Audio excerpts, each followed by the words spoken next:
Now, there's been a debate in the militia since the modern militia movement really started in the 70s and 80s. And that is, should we use ballistic protection? Should we use body armor and helmets?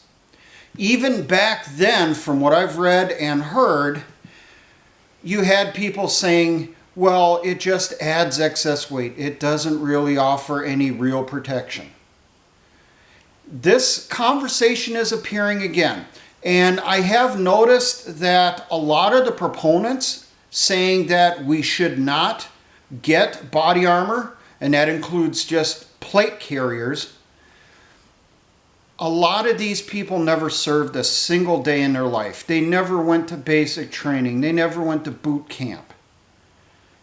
They never took that oath to serve this country. But these tactical experts believe we should avoid carrying body armor because it's just excess weight that will slow us down. We don't really need it unless we're in certain situations. Now, it gets worse. There's now a thing that's being promoted out there, and I think this is incredibly goddamn dangerous.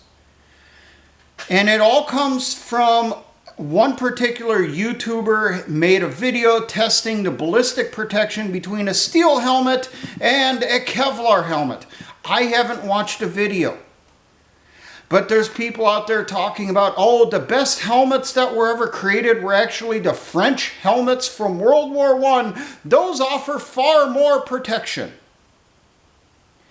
I want to point out that if steel helmets offered more protection than a Kevlar helmet, what the hell do you think the U.S. military would be using today?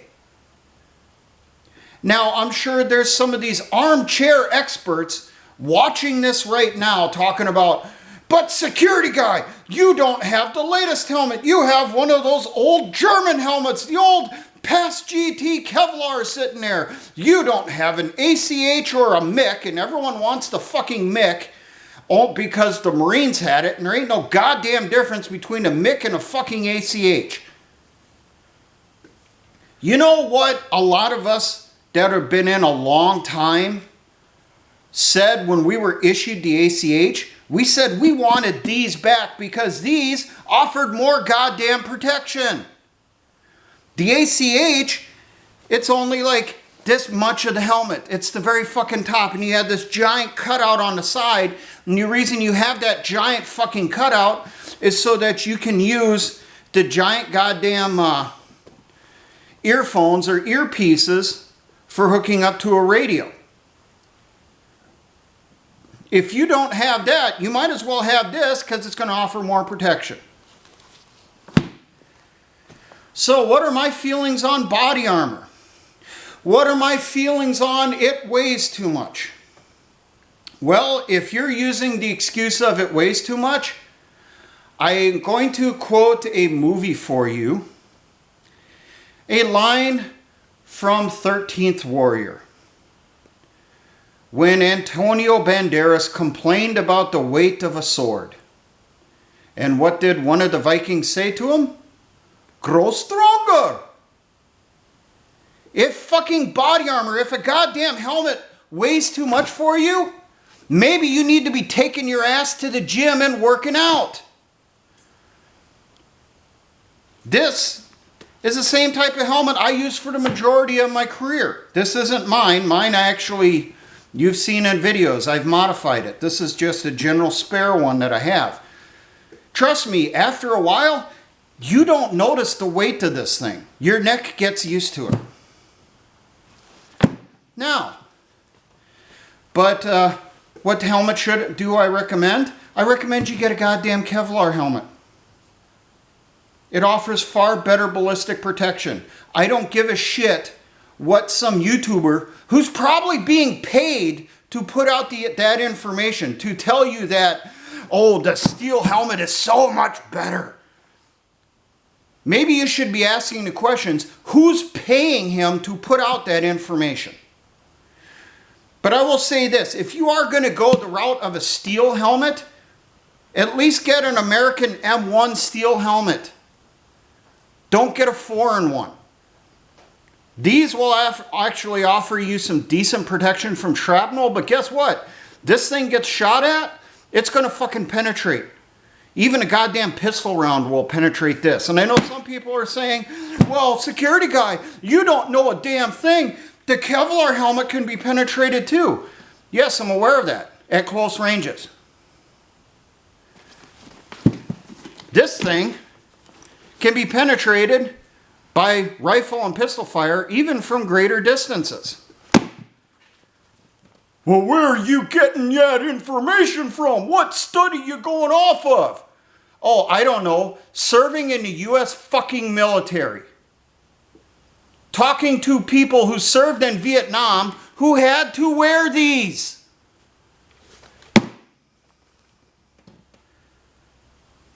Get a Kevlar helmet. And I will get into the whole thing on Kevlar too. That's coming up. What about body armor? I have armchair experts also bitching whenever I use this thing in a video. Is this my primary body armor set? No, it's not. I did a video on that a few months ago, telling you my personal body armor is an IBA, Interceptor Body Armor. That thing that we got to replace the past GT frag vest. I use this in videos, just as an example. But people really get technical on this, and they talk about, oh, there's no real protection on that. That doesn't protect anything. You shouldn't wear that for videos. Well, I'm going to show you something here.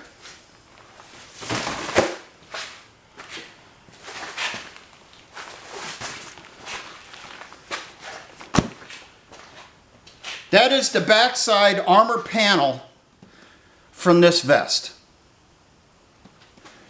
See the thickness? Now, my understanding on these, there is Kevlar on the inside. I'm not certain. This particular one was made in the mid-1980s. Would I trust my life with this by itself right now? No, I wouldn't.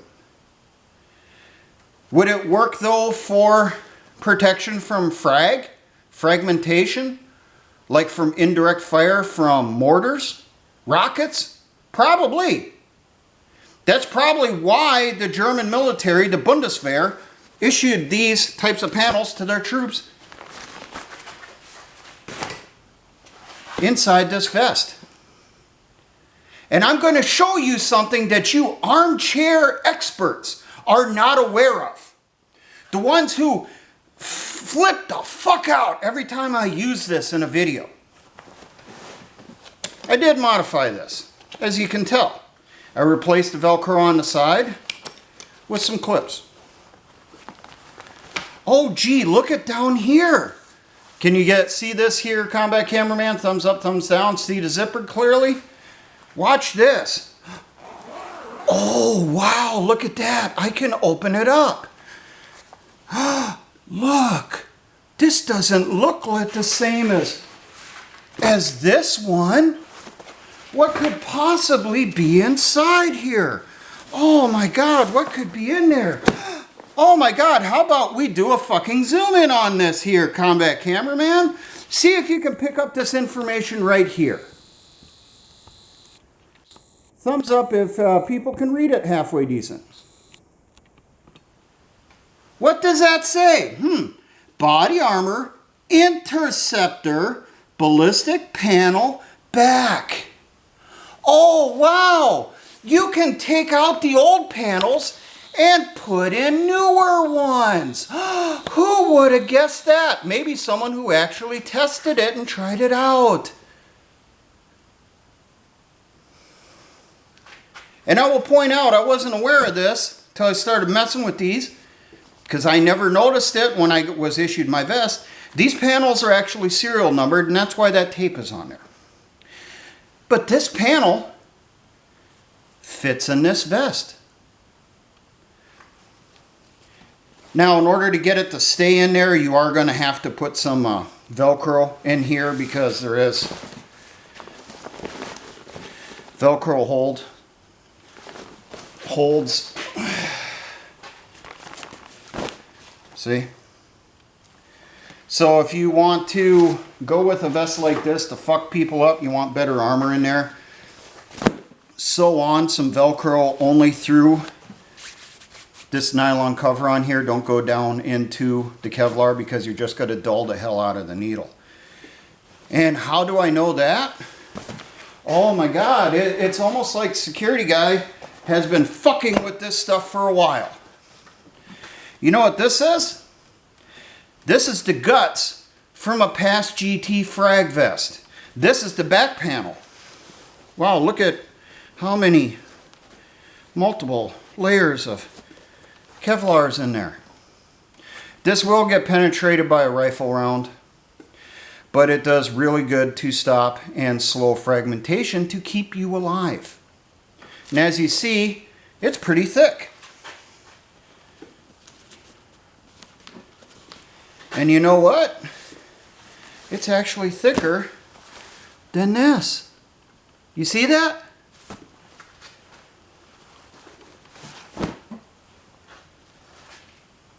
And actually, when I was playing around here, this is almost as thick as this.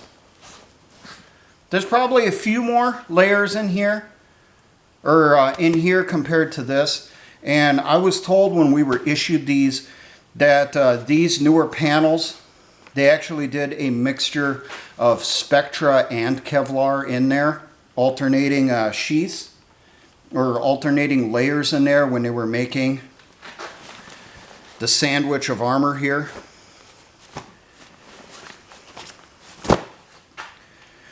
Now, I'm going to address another thing that I hear all the time too. People talk about Kevlar degrades. You know, that if your Kevlar is greater than 5 years old, that's the, you know, the thing I hear now. If your Kevlar panels are greater than 5 years old, you have to replace it because it's so degraded, it's not going to offer any ballistic protection whatsoever. The way these people talk, they make it sound like this material, and here, let's get a nice look at it. See here, does this look like this is coming apart? Does it? Does it? Does it? Does it? Does it? Does it? No, it don't. Does that look like the weave is coming apart? When you hear these armchair experts talking, they make it sound like this weave just completely comes apart, you know, and you can see right through it because it's greater than 5 years old. Oh, it's so degraded, it won't offer any ballistic protection at all. Here you go. Here's one that's almost 40 fucking years old. Does that look like the weave is really loose? See, you know, I'm rubbing on it. You know, if the weave is really loose, the threads are loosened up, I should be able to move it. Holy shit, look, nothing happened. How about this helmet? This thing's probably close to 40 years old. Let's look inside. Does it look like the weave is coming apart on the Kevlar? Hey, let's do a test. Oh my God, it's not deformed. You know, according to the experts, this stuff is so degraded right now that this is just going to deform inward. Do you see a deformity there? No, there isn't. This turned into a rant, didn't it? Well, it's not going to be addressed as such. So what does security guys say concerning ballistic protection, helmets, and body armor? My recommendation is if you can afford it, get it. And you know what? If you're going to get a plate carrier, fuck the steel plates. They're heavy as hell. You want to know what you should get? Here, I'll show you an example straight out of my body armor. I pulled this out before I came out here. This is a SAPI plate. This is one of the enhanced ones. See what that says there? Protection from 7.62 millimeter armor piercing M2. Do you know what that's talking about? Huh? Armchair experts, do you know what they're talking about on that? Ha ha ha ha ha. They're talking about 30-06. The ammunition that was used in the 1919, 1917, the M1 Garand, and the BAR. Well, guess what? We used to issue armor-piercing ammo for that, for penetrating armored cars and half-tracks. And you know what? That ammo is still out there. The initial IBAs we got didn't have this. The actual plate was about half this size, and it was black. That offered protection up to 7.62 by 39, really, for going off of what was being used on the ground in the desert. You know, that place that you armchair experts claim to know everything about, even though you were never fucking there, but you know, you played a video game once where one of the levels was in the desert. So that makes you the experts. Not those of us that were actually fucking there. Well, we learned with those initial SAPI plates, yeah, it worked just fine to stop a couple rounds from an AK or from a pistol. But when that sniper came out with the Dragunov, an SVD, or even a fucking Mosin Nagant, we found out that 7.62 by 54R could punch its way through those SAPIs, especially if they were using armor piercing. So the U.S. military went back to the drawing board to increase protection for the troops. Did they give us steel? Huh? Did they give us steel? No, they didn't. We still kept using Kevlar, and they thickened up the ballistic ceramic that's inside those. And they made sure that it could stop a round that was more powerful than what those Iraqi and Afghan snipers were using. Well, I'm sure there's an armchair expert out there right now complaining about, oh, security guy, that plate is probably too old, you know, and the glue in there is probably, you know, coming unlaminated and the ceramic plates are coming apart. Well, I don't see any movement here, you know, I'm peeling at it, moving it back and forth, you know, no flexing.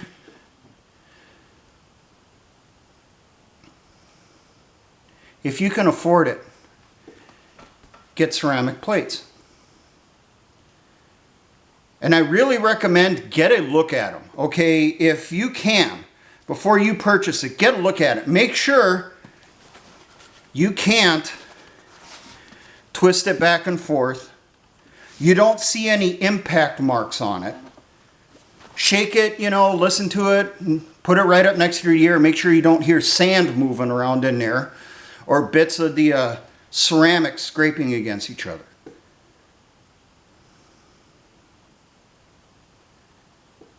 And I want to point out one more thing. For the armchair experts, let's remember to February and March of 2022. Russia moved into Ukraine. What is one of the primary things Ukrainian militias were begging for? Not just the military, the militias. They were begging for body armor and Kevlar helmets.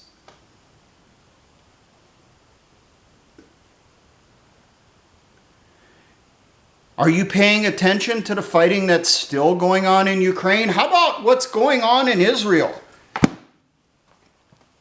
Between the two terrorist organizations there that are fighting.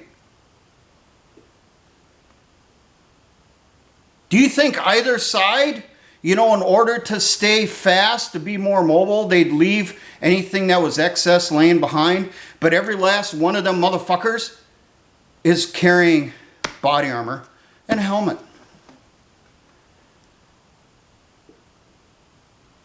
Russian militias in the Donbass use them, even if they're dismounted. You want the protection. You want body armor. You want a ballistic helmet. Do you want to carry it at all times? That's up to you. But I'm going to point out this. If you get shot without having it on, the only person you have to blame as you're bleeding out is yourself. Now I got one story I'm going to tell you here. Story about a Humvee gunner in Iraq. I think it's like 2007, 2008. Female.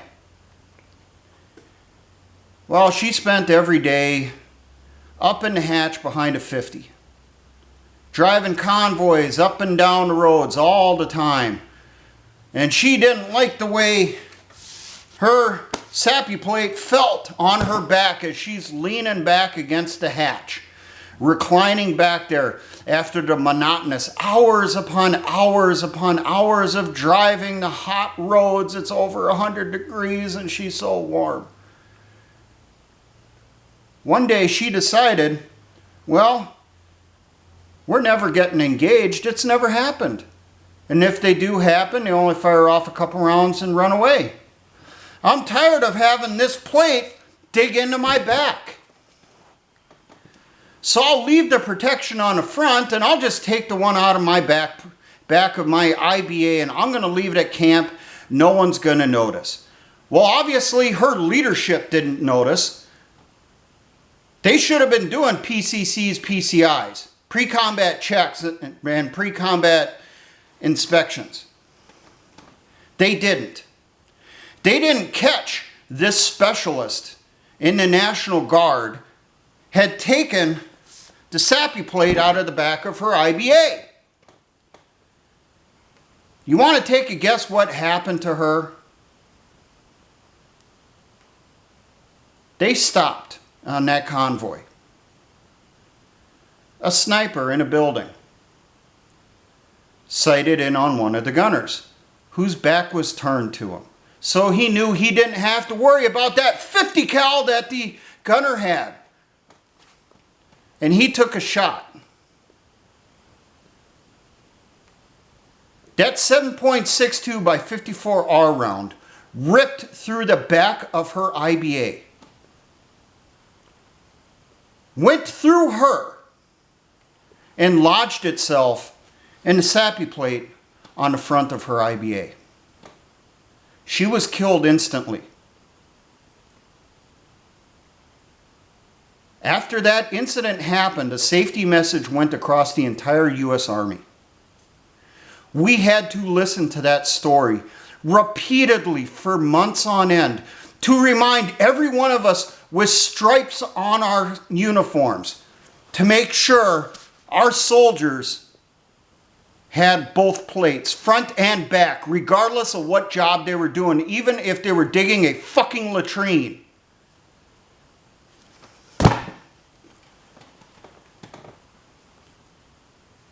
So I want you right now to really think about how important your life is. Do you want to make it through the fight? Do you want to possibly have children someday? Or see your grandkids be born? That decision that you come up with, that's the answer to, do you need body armor? Do you need ballistic protection? Now, for all my engineer brothers in the Patriot Militia movements, always remember, essayons.